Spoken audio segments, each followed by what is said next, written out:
Members of Parliament, Prime Minister, Ministers, it's a huge honor for me to welcome the President of Ukraine, Mr. Volodymyr Zelenskyj, to Norway and to the heart of our democracy, our Parliament, the Storting.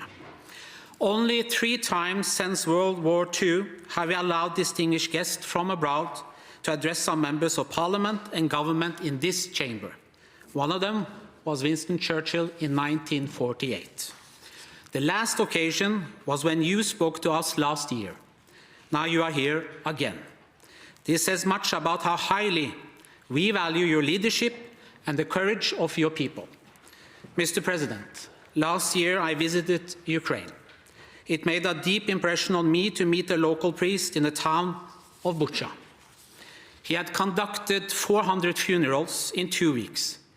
People he had baptized, married, his friends and neighbors were found in the mass graves. That's evil. That's evil and a violation of all international law. It's happening on our continent in Europe. We are living in a world where we see a major setback for democracy, where authoritarian regimes like Russia, China and Iran find together. We, the countries that stand for democracy, need to stand together. The war you are fighting in Ukraine is not only about the future of your country, it is about the future of democracy in Europe. We must not cease to support in your struggle. Mr. President, behind us you can see the painting of the founding fathers of our Norwegian Constitution. They are watching us every day, reminding us of our legacy, unity and democracy. All my colleagues here, all of the 169 members of Parliament, no matter political party, we stand with the people of Ukraine for the long term. Your struggle is our struggle. Please, Mr. President, the floor is yours. Thank you very much. Thank you very much. You said Churchill was here. So we will win.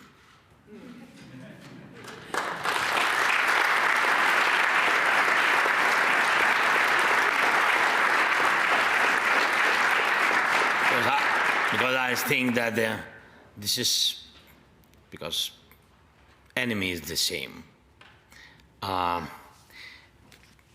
Great honor to be here. Thank you so much. Thank you for your big support for our people, our country, our men and women, our children.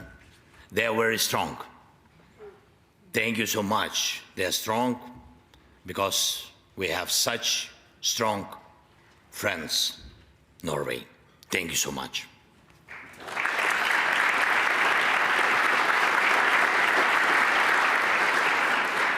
Thank you so kind words, Mr. Speaker, ladies and gentlemen of the Parliament, Mr. Prime Minister, esteemed journalists and all the guests, dear people of Norway.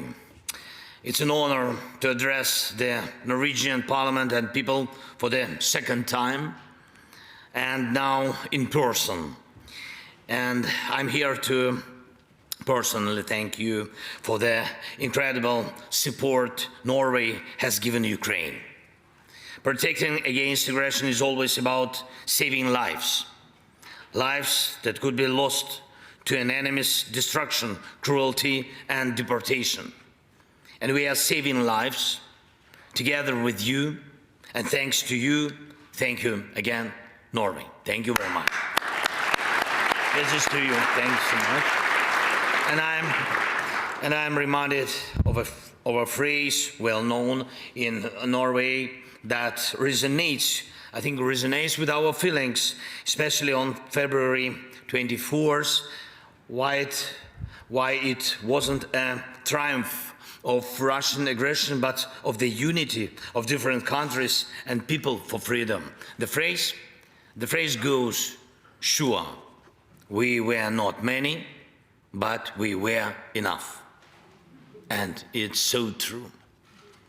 On February 24th and in the early weeks of the full-scale war, there weren't many leaders or countries who really believed that freedom could stand up to Russia. We had less weaponry, a smaller it's a fact, a smaller army, but enough courage.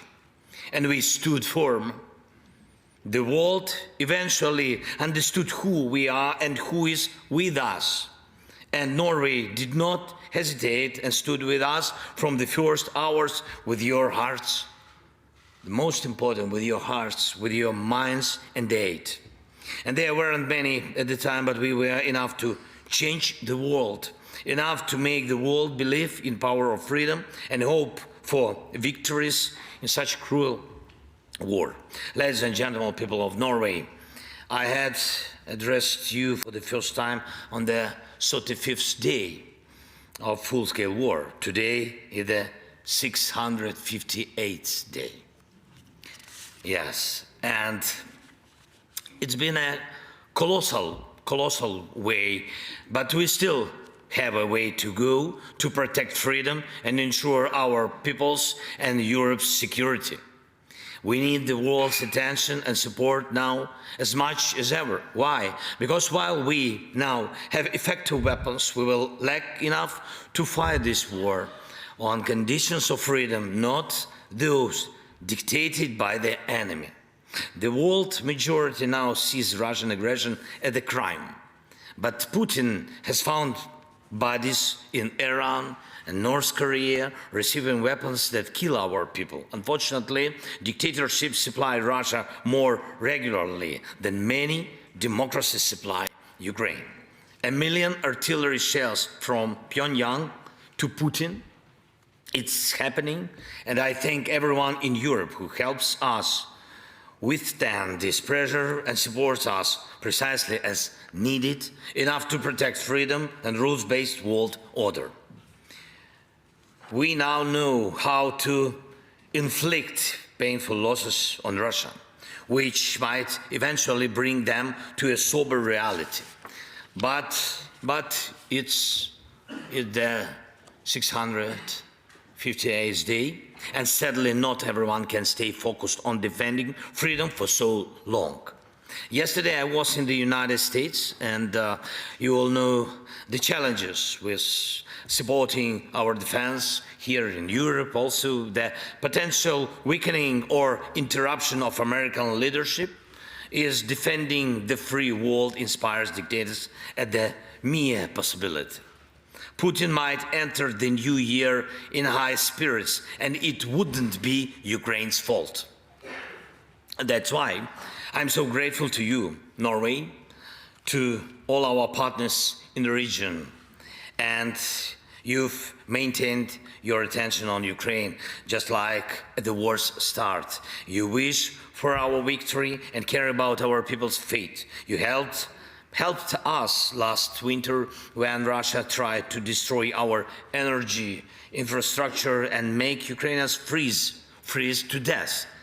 And you're helping us now against new missile attacks. And you are doing this without delays. Thank you so much. And Russia hasn't succeeded, and we can continue to prevent their victories, and we will do it. Norway was the first to approve a long-term support program for us, for our families, for Ukraine, setting an example of other nations. Today in Oslo, we had the Nordic Plus Ukraine Summit, and I've heard that our regional partner support is becoming a long-term, huge step. I'm thankful very much from all of us. And it's not just about sending the right signal to Moscow that Ukraine won't be left unsupported. It's about the right signal to our people, to our soldiers, everyone in Ukraine fighting and working for freedom. And this is important for people's motivation, and not only in Ukraine, the whole world is witnessing how we fight, what we can do compared to what the enemy of freedom can do. And I'm proud of the Ukrainian warriors and our people, brave men and women, who have done extraordinary things. Ukraine has reclaimed 50% of the territories Russia took after February 24th. And we won the Black Sea, restoring free navigation in our waters, thanks in particular to your NASAMS. harpoons and other support, and we are struggling to get the badly needed air defense to control the sky and to win the sky the way we won the Black Sea. And once the sky is under our control, we will keep regaining our land step by step, the occupied territory. Ukraine defends itself for the same reasons you wouldn't tolerate the enemy. Ukraine will protect itself because we have the right to live freely, just like all other nations. Ukraine stands firm in this fight, not only because of our character, but because we, like you, the people of Norway, and all who help us perceive freedom the same way. The 21st century should not be a time for dictators to triumph, and it won't be. We must do enough for this. Anyone who visits Norway immediately sees that life and people are the winners. That's how your country is organized, with respect for life and for people. And when you say words, they are not hollow. And when you give promises, you deliver on them. And when you see injustice, you act. These are the principles, real principles. Principles underpin the freedom. And if you are brave, maybe it's not many, but enough to win. Thank you, Norway, very much. Slava Ukraini. Thank you so much. Thank you very much.